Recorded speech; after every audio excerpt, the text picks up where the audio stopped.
السلام علیکم دوستانو، تاسو ته یو ځل بیا هم ښه راغلاست وایم.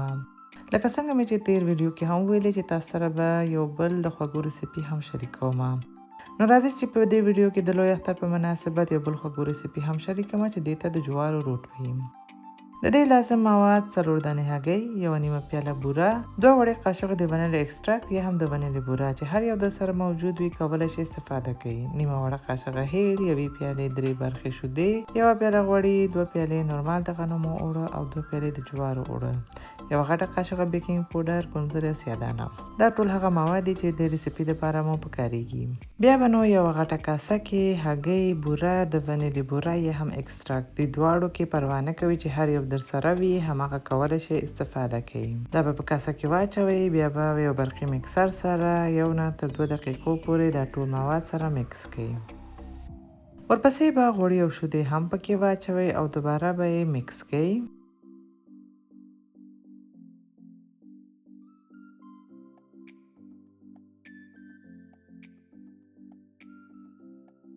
بیا به هیل، بیکینګ پوډر، د غنمو اوړه او د جوارو اوړه هم واچوئ. اول به یوې غټې قاشقې سره یا هم سپیچولا سره ښه سره مکس کړئ. پام وي چې د غنمو اوړه او د جوارو اوړه مقدار یو برابر وساتئ او د جوارو اوړه مقدار د نن ډیر نشي چې بیا روټ مو وچ او کلک راځي. همدې دپاره د جوارو اوړه آهسته آهسته پکې ور اضافه کړئ. بیا به برقي مکسر سره دوباره ښه مکس کړئ چې هر څه سم صحیح سره ګډ شي.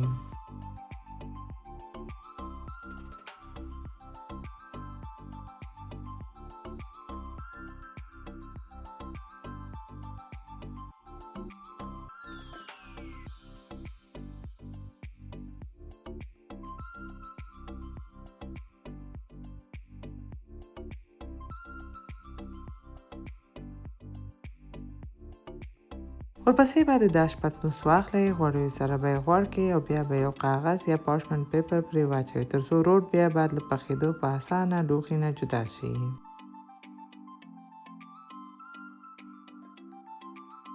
بیا به د روټ مواد په پتنوس کې واچوئ او هوار به یې کړئ.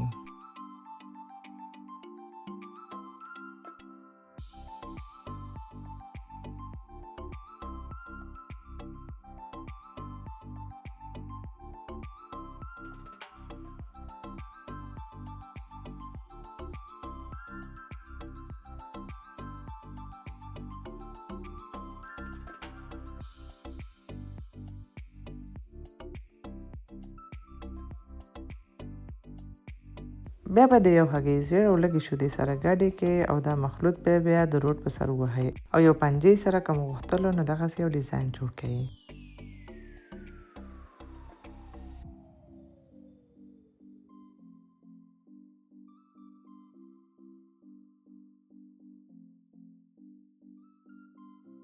په آخر کې به د خپلې خوښې په اندازه کونزل یا سیادانه هم پرې واچوئ او بیا به یې تیار ګرم شوي داش کې په 180 درجې سانتیګریډ باندې تقریبا 15 نه تر 30 دقیقو پورې پوخ کړئ تر څو دغسې یو روښانه او ګولډن رنګ وباسي.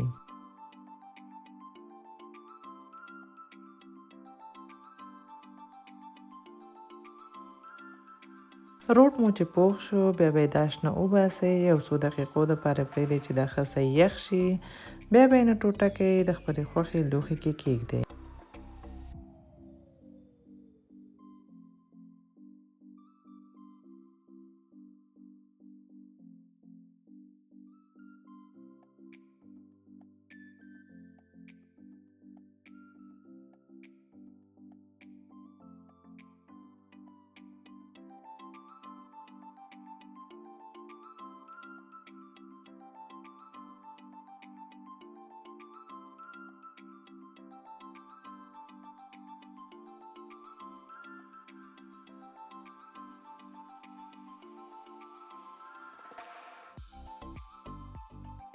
دوستانو دا به د نن ورځې دویمه ریسیپي. هیله ده چې دا ریسیپي مو هم خوښه شوې وي.